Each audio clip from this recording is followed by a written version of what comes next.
নতুন কর্মসূচি ঘোষণা করেছে কোটা সংস্কার আন্দোলনের প্ল্যাটফর্ম বৈষম্য বিরোধী ছাত্র আন্দোলন।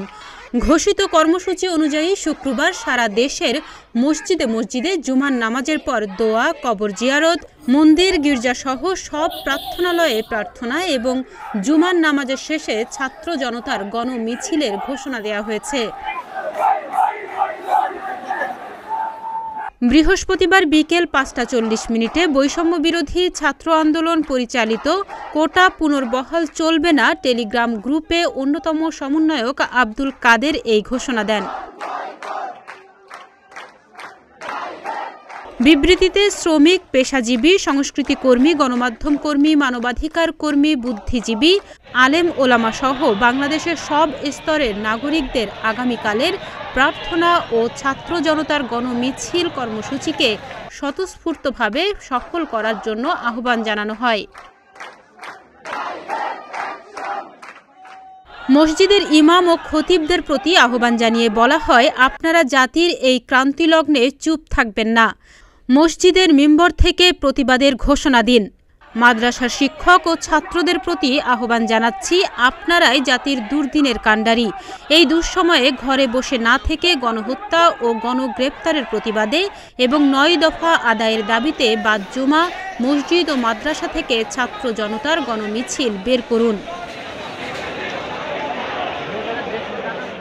শিক্ষকদের ওপর হামলার নিন্দা জানিয়ে বলা হয়, আজ ছাত্র সমাজ ঘরে শান্তিতে ঘুমাতে পারছে না। প্রতি মুহূর্তে কাটাতে হচ্ছে গ্রেপ্তার ও গুম হওয়ার আতঙ্কে। শহীদ ও গুম হয়ে যাওয়া মানুষের স্বজনদের আহাজারিতে ভারী হয়ে উঠছে বাংলার আকাশ বাতাস।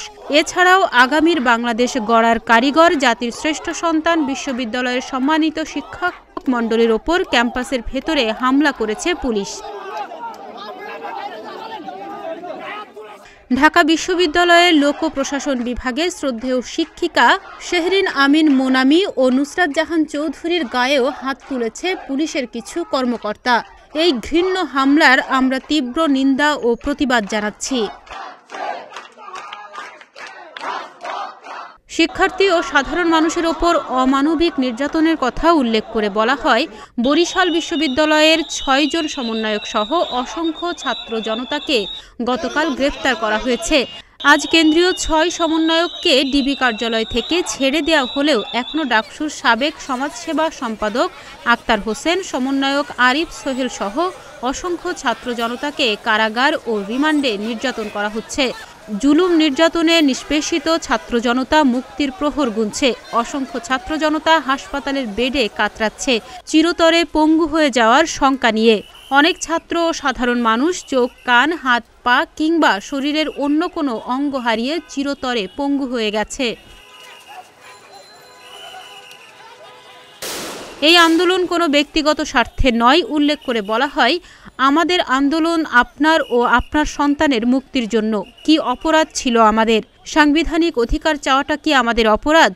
কি অপরাধে শত শত ভাইদের হত্যা করা হলো? আমরা এর জবাব জানি না, কিন্তু এর জবাব বা বিচার না নিয়ে আমরা আমাদের আন্দোলনকে থামাবো না।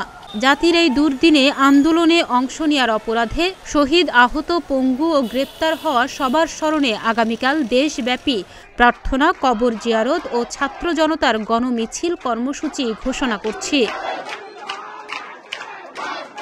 ডেস্ক রিপোর্ট, প্রতিদিনের বাংলাদেশ।